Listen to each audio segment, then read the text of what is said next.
Hello students, today we are going to discuss about data outputs, data inputs in GIS frameworks. Right, so till now what we have discussed?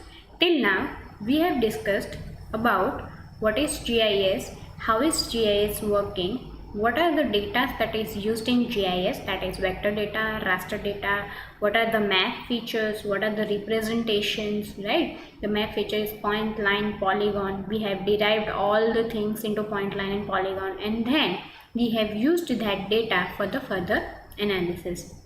Right, the important topics which we have covered into this module is what? That is coordinate system, projections, map coordinates, projection coordinates, then geographic coordinate system. How is the coordinate system working? Why coordinate systems are important? Right, now we are going to see the data inputs and data outputs in GIS framework. Right, so if I discuss here, what is data input? You can think of it, the data input.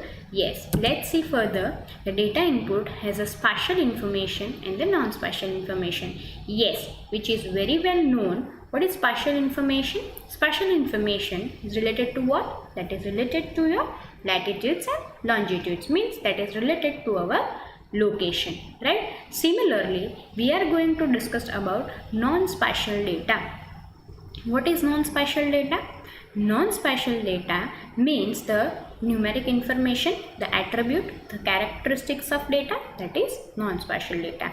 So, in respect with which does not contain spatial information is known as non-spatial data, and which contain information of latitudes and longitudes, the location information, is known as spatial data. So, there are two types of major data which we are inputting into GIS software.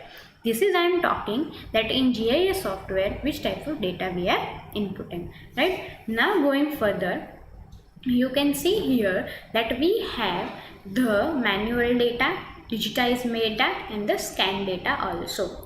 Manual means the data which we are inputting into it. The Excel files which we are making can be collaborated with the GIS framework, with the GIS software very easily, and we can connect it with GIS and can make a possible solutions what we require for our problem. Similarly, scan maps. If I have a very old maps, I need to just scan it and I can use in GIS. We all know that we have AutoCAD files also.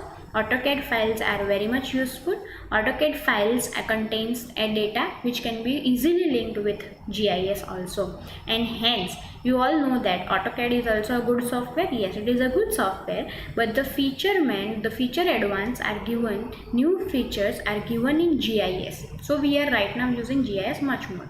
The data which is made in AutoCAD has some limitations, that this much data can be prepared in AutoCAD. After that, no other operations can be given to the AutoCAD. So it can be done in GIS, and AutoCAD files can be converted into GIS format in this software only. Because yes, in civil line, AutoCAD was so earlier used, and so we have many data as in local governing body, in governing body, all the infrastructure data are majorly in AutoCAD formats only. So we don't need to worry about it. We can use it in GIS software, the AutoCAD files, right? We have remotely sensed image, we have satellite image, we have analyzed image, we have attribute image. Yes, even the informations which we are getting from the national agencies, international agencies, elevation data, bathymetry data, all data are very much important and can be given to GIS. So we can use numerous numbers of operations, and hence our solution can be very useful, and we can get very extra informations by providing or by giving such types of tools, that is data input in GIS. This is important. You need to remember what types of data going on, from where the data inputs are coming in GIS, which kind of data we can keep in GIS. Moving further, you can see here, if I go to the other, that is data outputs. Yes, data outputs is generally our maps. Maps are the data outputs in GIS. You can see here maps which are printable format, which majorly which does not contain errors, which has good information into it. Even we have a classified, unclassified images, we have topographical maps, we have a pipe network maps, we have a pipe networks, we have major analysis done on Air Force, or we have done major analysis in defense sector, or we have done major analysis on some disaster management, can be shown in GIS very nicely and very accurately and very informative form. Now I would like to give you here an example. If I have shown any data which is containing Excel sheets, and you are seeing to that data, which will be very tedious. But if I am showing you into the map, it will be very useful. But how is map attractive? How is map useful? What type of things should be done in map? I will show you here that which things are important. Firstly, let's move forward. That is, data quality and management in GIS is very important. Yes, accuracy, precision, uniqueness, completeness, timeliness, everything is very important in GIS.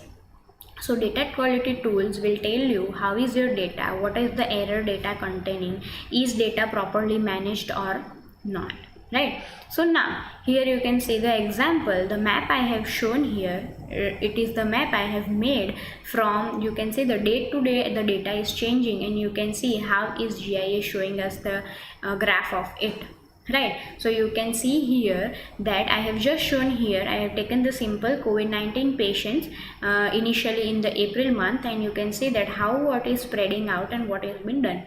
It is very simple. I have just taken which type of data? I have taken the vector data into it, means the point data.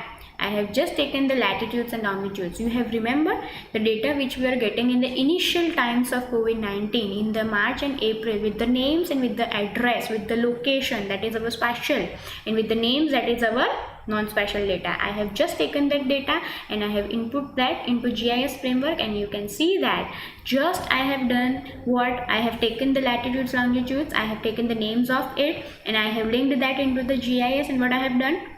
I have given the proper coordinate system so that it is showing me that where accurately your data is falling and from where patients are coming, right? So this is how is whole timeline made. If any one day data, if it is not available, then what happens? Timeline will break. I will not get the good information. I will not get the good result. So this is how data quality and management is very important in GIS. The best data, the good data quality, the good data you have maintained, the good data you have taken on the ground is very important. When you are doing surveying, the data which you are getting should be very important, because that all data is being fed into the software, and hence software will perform various operations which we want and will solve the problem.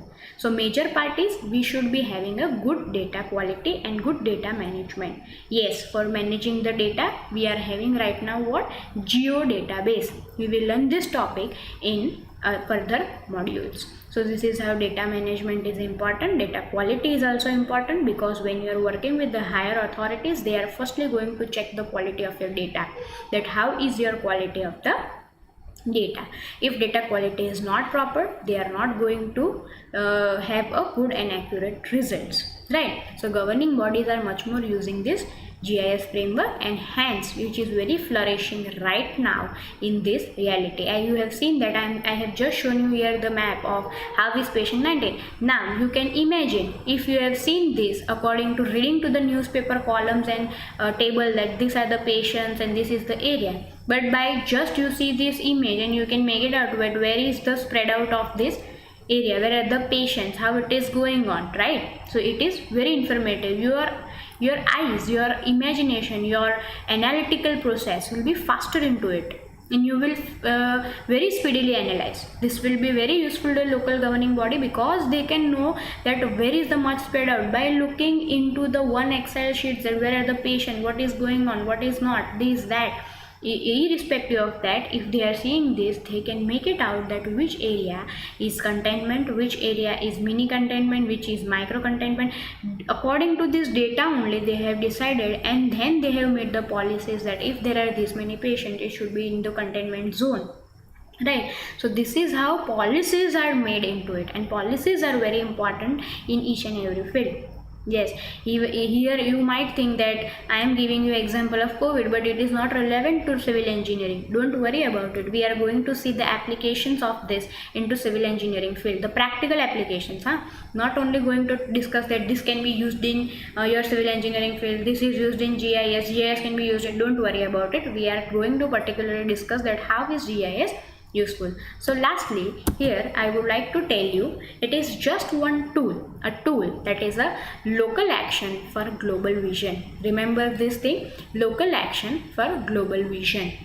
It is one type of tool which is very technological, fast and speedy, and can have many types of information. So here students, I would like to give you a quick revision that firstly we have discussed that is data quality and management, which is important. Then we have discussed what are the outputs in this framework, what are the inputs in this framework. We have also discussed that what is georeferencing ancient to the modern systems, what we are using is the place names, postal codes, GPS, what is the recent trends we are using. What is georeferencing? Yes, georeferenced data. What is georeferenced data? How is georeferencing done? Why is georeferencing being done? Right. Then we have also seen what universal transverse marketer is a system, projector system, which we are using. Then you also know developable surfaces, datum. Remember, datum is very important. In developable surfaces we have many types of developable surfaces, but when earth is used in converted into the cylindrical form of it, the tangential cylindrical form, we will get a good information. So we are using that is UTM, and datum is WGS 1984. It has been all done with what respect? It has been all done with the mathematical modeling. Then you have a projected coordinate system, geographic coordinate system. What is coordinate system? Right.